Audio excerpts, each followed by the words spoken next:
Đấy nhá, để anh đi kiếm con nhà đâu em? Thế nào còn khóc? Cảm lạnh nhé. Cùng ăn nhá. Vâng.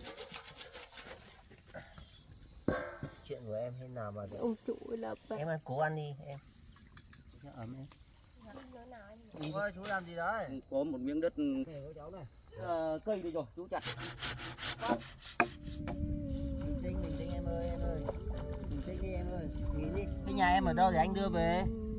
Nhà em ở đâu để anh đưa về em ơi? em không muốn về cái ngôi nhà này nữa đâu. Không muốn về nhà nữa á? Thế về chỗ ở của anh nhá. Về chỗ ở nhà anh nhá. Yên đấy để anh nhặt đồ để về chỗ ở của anh nhá. Dại dột quá, anh còn đang khổ sở gấp vạn lần đây, anh vẫn phải nghĩ được anh sống nữa rồi. Anh vừa phải người ta cho anh đi bát mì mua được gói mì tôm cân gạo đây rồi. Người ta còn cho cả anh ở được 2 son rồi. Nghỉ ngay đi em ơi.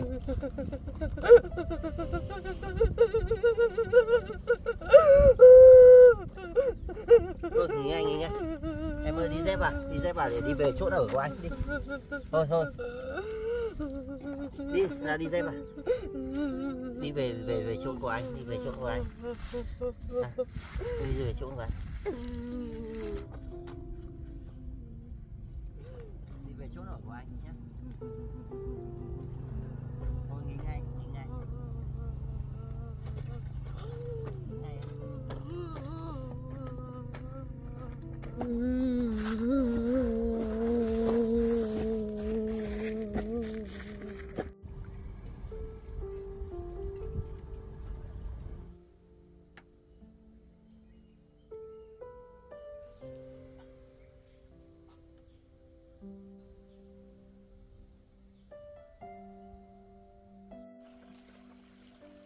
Thôi em ơi, đến suối rồi em đi dép vào cả mà nó đá dẫm vào chân nó đau lắm em ạ. Em đi vào. Kéo ở con suối đấy nhá. Em đi cẩn thận đấy nhá. Đi cẩn thận đó.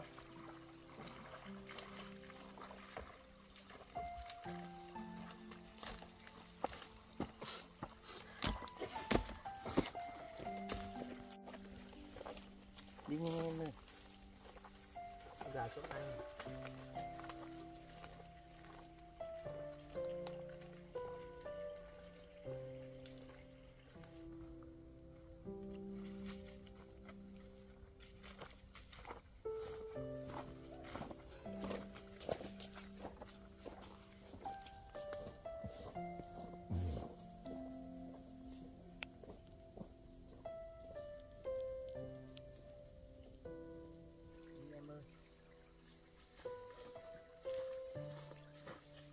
Đây đấy chỗ ở của anh ngồi đây em ơi. Sao anh ở đây không có nhà? Anh có nhà đâu em. Bố nuôi anh có trang trại, bây giờ bố nuôi anh bị bệnh rồi, bố nuôi anh nhiều con gái lên bán mất rồi. Em ngồi tạm đây đi để anh lấy nhặt ít củi để anh đốt cho em sưởi ấm nhá. Em ngồi đấy nhá, để anh đi kiếm ít củi nhá.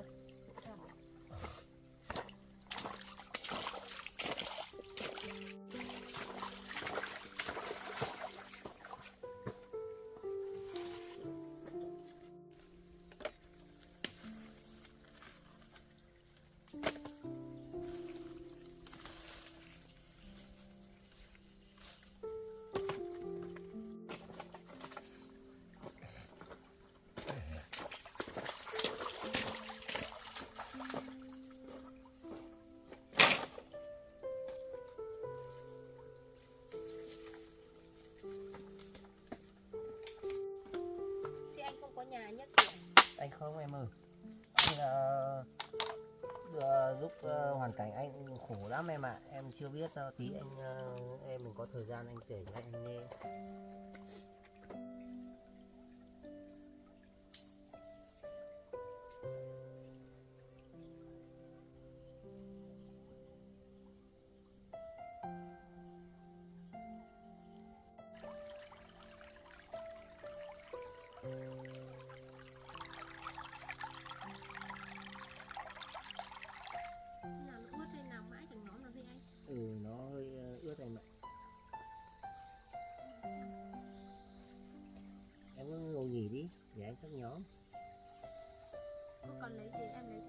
thôi không cần đâu em ơi. Thôi để em nhóm cùng thôi nào. Em ngồi đi, ngồi cho nó ấm đi em. Nhỏ nửa anh nhóm được rồi, nó cháy rồi.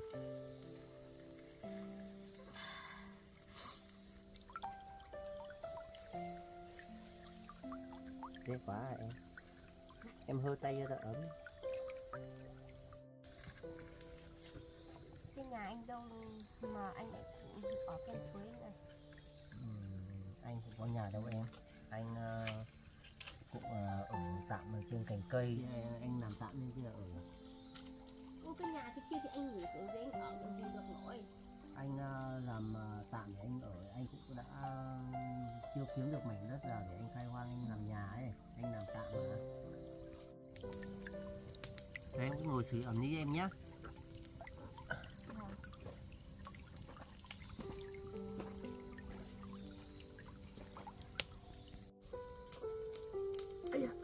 Em ơi, em ngồi tạm vào đá để cho đỡ lấy.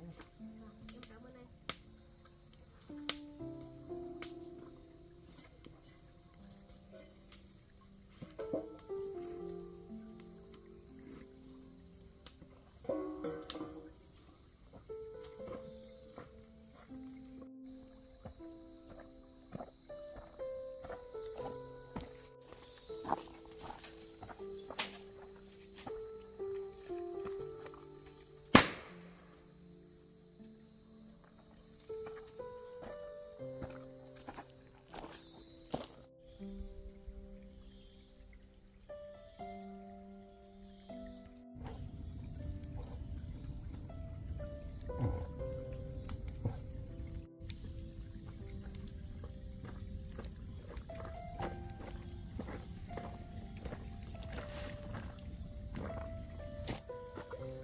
Nào còn khóc hay gì nữa em?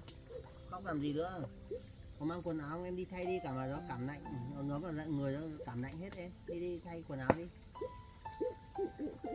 Thôi em đi thay đi. Anh xem với em là em xem có trong túi có quần áo em đi kia thay tạm đi em. Thay cả nó cảm lạnh hết. Chưa thay tạm rồi.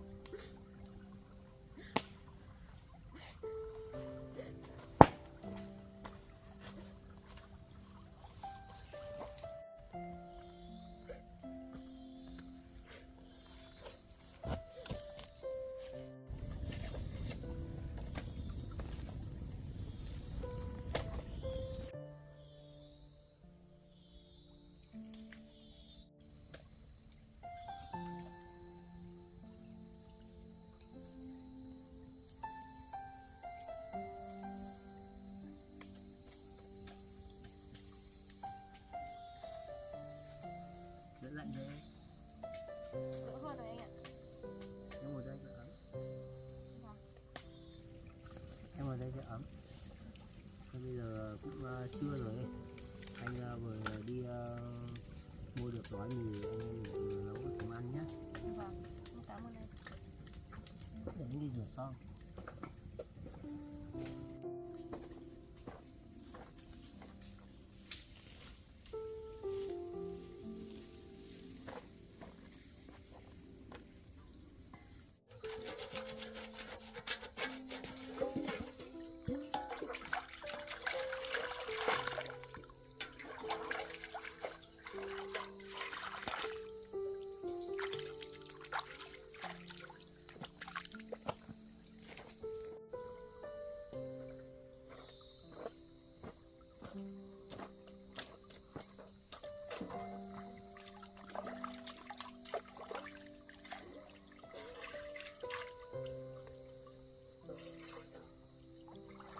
Anh ơi, ăn bằng nước suối luôn à? Em ơi, nước suối ở đây nó sạch lắm em ạ.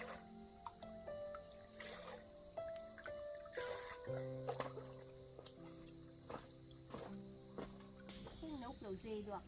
Nó chẳng có cái gì để nấu thế này. Để anh kê đá em. Cái đá à? Ừ. Em cẩn thận phải bỏng đấy. Được không anh, hay sợ nó lại đổ mất? Được rồi em.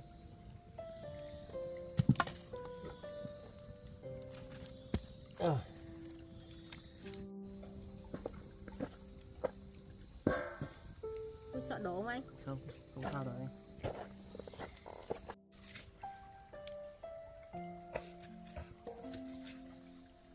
Thế cái câu chuyện của em thế nào mà để em mẹ nghĩ dại dột thế hả em? Không lẽ lắm anh ạ.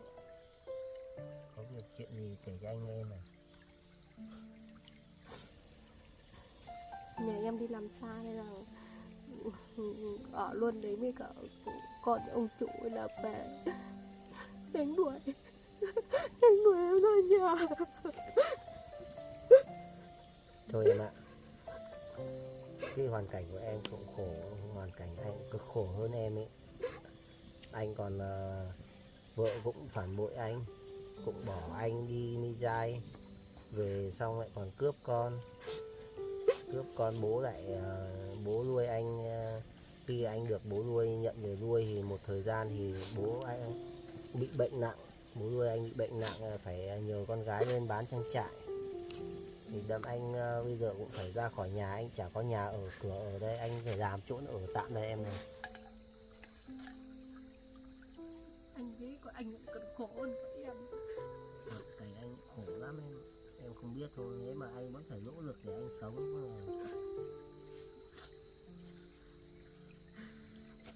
Cũng sôi đấy, để anh đi lấy mì tôm để cho vào, anh nấu em ăn nhé.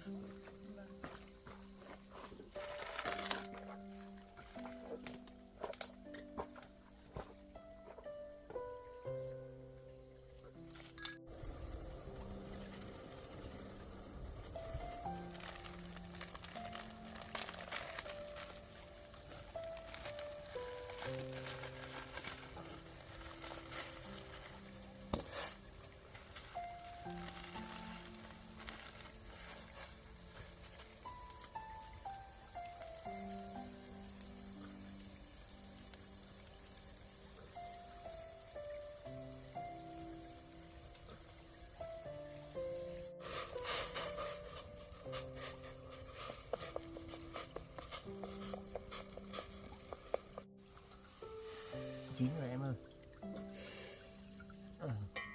Lúc anh đi mua mì có mỗi cái bà chủ và cửa hàng bà cho anh cái bát, cho cả 2 cái son.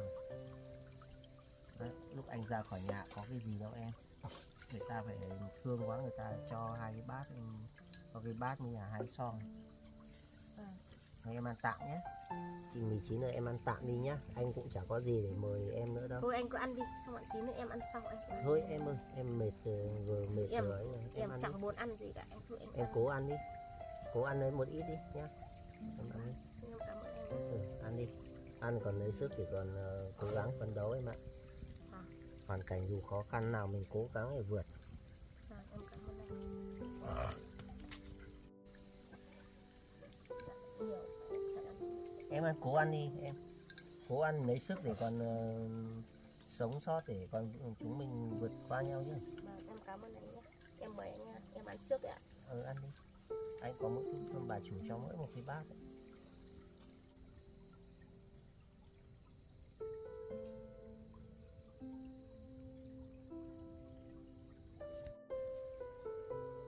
Mà cố đi nữa đi. Thôi ạ. Em ăn hết rồi mà. Ăn cố vào.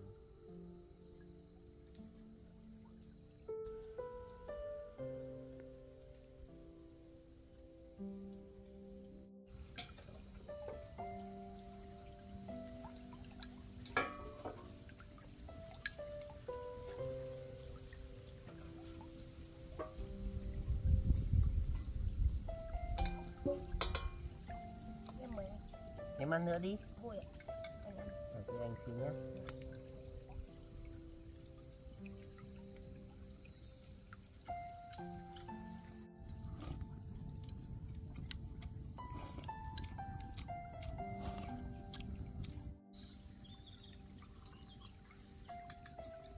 Anh làm xong rồi. Ngon quá em ạ. Ngon quá. Anh ngồi đấy nha, để anh đi rửa xong bát nhá. Thôi anh để. Để anh đi rửa cho em. Thôi em nghỉ đi. Thôi để em đi sửa cho. Thế em rửa đi hộ anh nhá. Vâng. Anh ơi, vào vứt rửa sông suối này à? Em ơi. Rửa sông suối này anh. Đúng rồi em.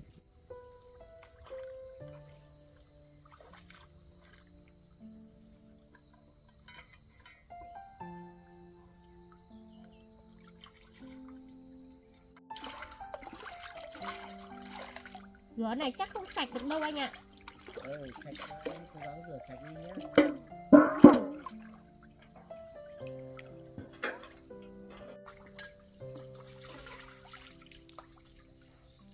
Em rửa xong rồi à?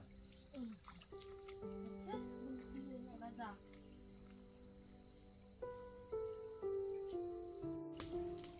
Em rửa xong rồi à? Vâng. Ngồi đây cho ấm em. Dạ. Thế nhà của em ở chỗ nào, có muốn về không để anh đưa em về? Thôi em chẳng muốn về đấy. Có chồng có con mà sao không về em? Chồng em đi rồi còn em chưa có cháu nào anh ạ. Thế em có dự định gì về họ hàng rồi anh em nội ngoại gì không em? Em không anh ạ. Em là trẻ mồ côi từ nhỏ. Gặp nhà em thì là nhà em cưới em về. Bây giờ nhà em đi làm xa nên là ở lấy vợ khác, nên là em ở nhà em làm suốt em không biết. Bây giờ em mới biết là ông xã em phản bội em anh ạ. Thế bây giờ em có dự định như thế nào hả em? Em thì thôi bây giờ cũng Nhà anh em ruột cũng chẳng muốn về, bây giờ chồng phản bội thế thì em có dự tính gì? em bây giờ em chẳng biết làm thế nào. Thôi thì may mắn thì em gặp anh, thì anh có cách nào để giúp em được không? Thế thì chỗ này của anh thì anh chỉ làm tạm thôi mà cũng không ở được hai người. Thì có khi là anh em mình cùng đi tìm một bãi đất nào đó để dựng một căn lều nho nhỏ ở nhé. Vâng, em cảm ơn anh. Thế đi chúng mình đi tìm bãi đất hoang nào để xây dựng đi lều nhỏ ở tạm em nhé. Rồi anh ơi, em thì lúc xa xa nhà thì em lúc đi em có được cầm được ít tiền đi thì thôi. Bây giờ em quen anh thôi, anh cầm cái số tiền này thì có cái gì thôi anh cũng cố gắng giúp đỡ em. Thôi được rồi em cứ cất đi, anh em mình có gì hỗ trợ nhau vậy nhé. Em cứ cầm đấy xong thì anh em cùng đi nhé. Lúc gặp đi em, đứng dậy để đi. Vâng ạ.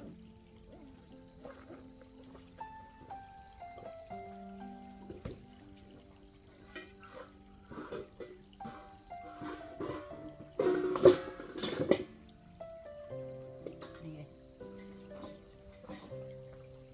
Nói nào anh? Đi thôi em.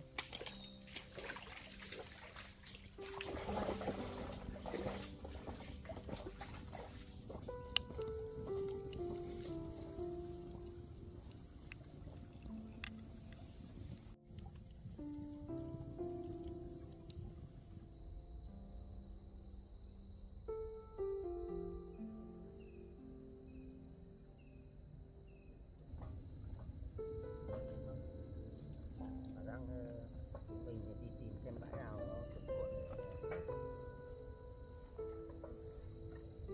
Mưa bẩn quá.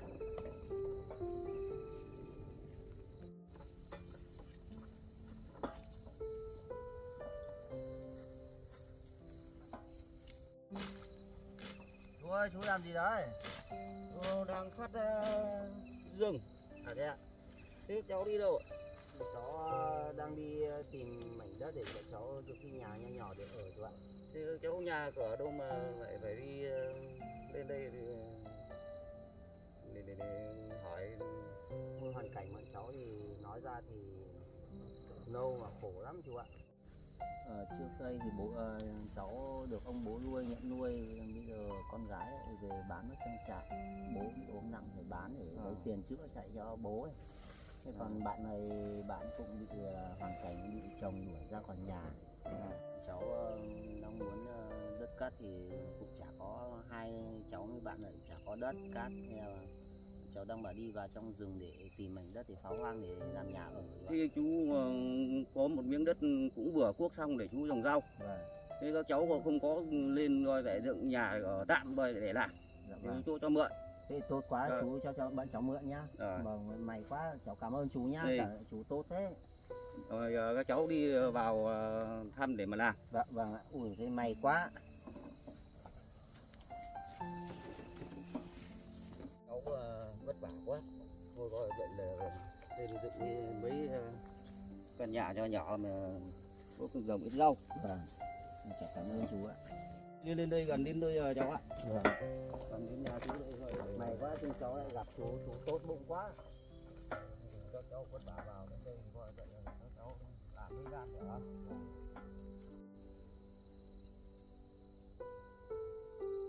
để đây là mua đồi cây các cái của chú đây. Thế các cháu vậy vất vả đây rồi tối hôm qua xong đây. Thế các cháu coi vậy là thiếu cái gì hay là cây đây các cháu chặt để mà làm mấy cái lán ở. Có thời gian nữa thì chú làm rút nữa cho để mình lấy lán ở coi chuẩn bị. Đây các cháu này. Chú qua bữa tới khu này rồi này.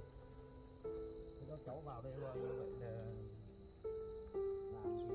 làm thì sang đây cái này. Cây kiếp coi vậy của nhà chú này, các cháu coi như vậy là than này để làm này. Cái thời gian rỗi thì chú làm giúp họ. Những cái coi vậy cây cối cứ chặt để mà làm. May quá. Nay mai mà ở đây mà coi phát triển ra. Đây này của chú khu này làm khu nhà chỗ này đẹp này các cháu này. Vừa sang các cháu làm chỗ này. Những cây cắt ở kia các cháu lấy lại. Sang đây các cháu ngắm chỗ này làm cái nền cái nhà này, dưới này các cháu gọi là trồng rau. Vâng chú ơi, chỗ này công nhận cháu thấy bằng phẳng khả năng cho bọn cháu làm chỗ này nhá. Rồi, Vâng, đấy các cháu làm cái này. vâng. Cây chú mới cắt đây cho các cháu coi vậy là làm lấy cái lán địa hả? Vâng, cây to quá chú nhỉ? Cây to đẹp ấy. Cháu xin nhá. Thế các cháu cứ lấy mà làm. Cháu cảm ơn chú. Đây đồi cây của chú này. Vâng. Nếu các cháu thiếu làm cái gì cứ lên chặt lấy làm. Vâng. Làm cái lán để ở đã. Vâng. Thế các cháu coi vậy cứ tự nhiên lên làm, đây là của nhà chú. Vâng, may quá thì cháu chẳng biết nói gì hơn, cháu cảm ơn chú nhá. Chú tạo cho các cháu cơ hội, may quá, không cây que rồi Đấy, đủ thế. thứ để làm rồi ạ. Đấy. Thôi coi vậy là sẵn cây đây rồi, chú chặt đây rồi. Bây giờ coi vậy chú cháu mình làm đi đã. Vâng. Thiếu coi vậy chú cháu mình lên lại chặt Dạ để vâng. mà làm. Vâng, vâng ạ. Thế cháu xin cảm ơn ạ. Vâng. Thế thì chú cháu mình cùng làm nhé. Ôi đồ nhà chú nhiều cây cối rộng thế chú. Nhà chú nhiều lắm. Dạ. Coi vậy. Thế cháu coi vậy cứ làm đi. Vâng. Thế em ơi, em xuống nhặt những cái chỗ kia đi để mình cùng nhau trồng ít rau. Còn anh với cả chú làm hộ mình thì anh với chú là dựng đi nhà nhé. Rồi. Giờ chú làm cho cháu. Chú cháu mình làm luôn chú nhỉ? Làm luôn. Vâng.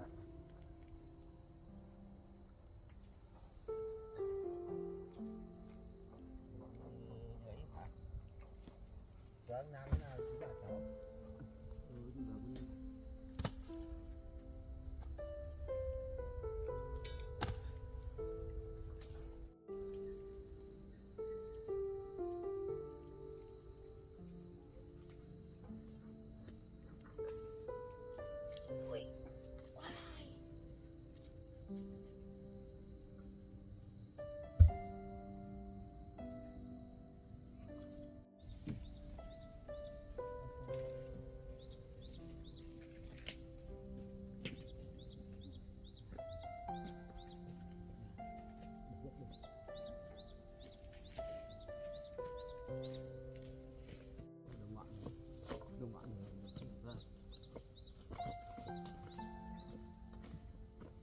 Để đây là chú.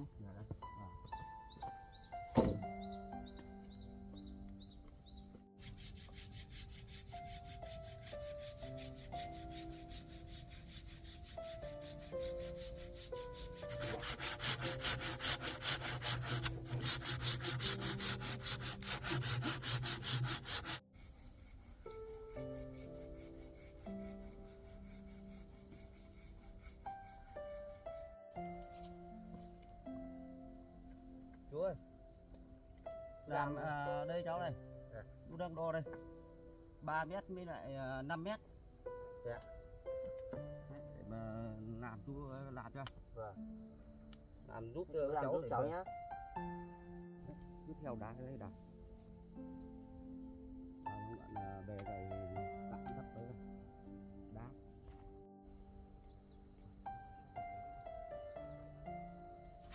Con dao này của chú sắc quá.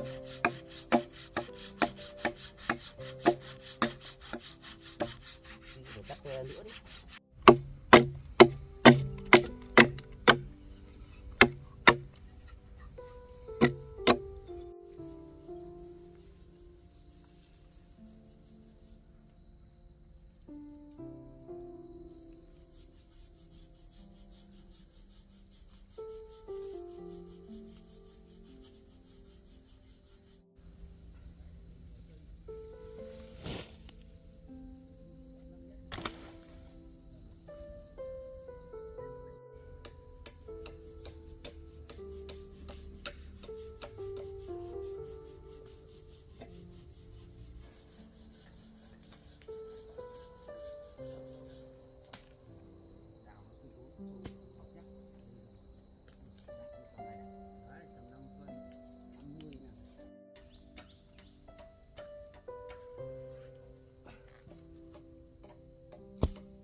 Ui bữa nào lạnh đá quá. Đôi mình chả có đá ấy.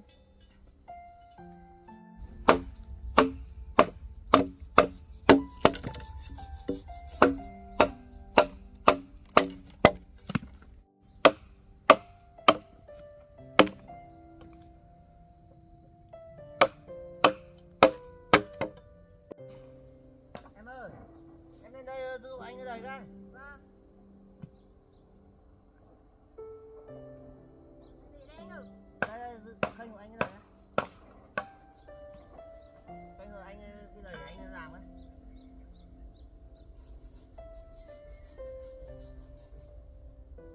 Em giúp đấy cho anh.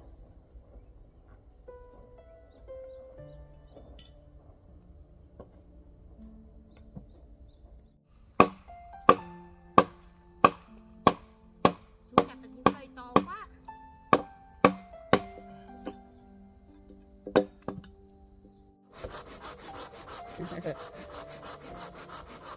Đang gần trương nó lấy nhà để ở.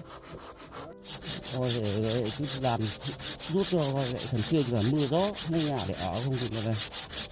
Mưa gió. Em ơi, xong rồi. Em ra đây anh bảo. Em nhặt những hòn đá này chèn vào đây, chèn cho anh. Đây em ơi. Em bê những hòn đá này xếp vào đây cho anh. Chèn vào đây cho anh để làm bậc hè nhá. Vâng ạ. Đấy. Em xếp thẳng đây cho anh. Thẳng lối rồi.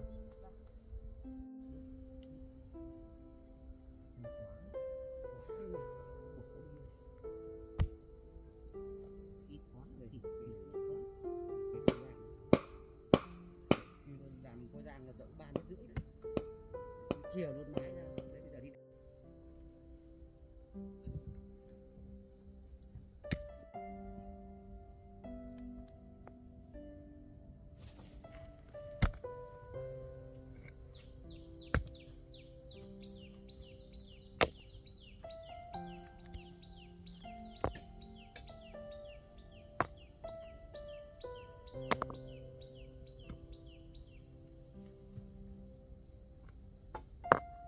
Để mà rồi để ra kèo.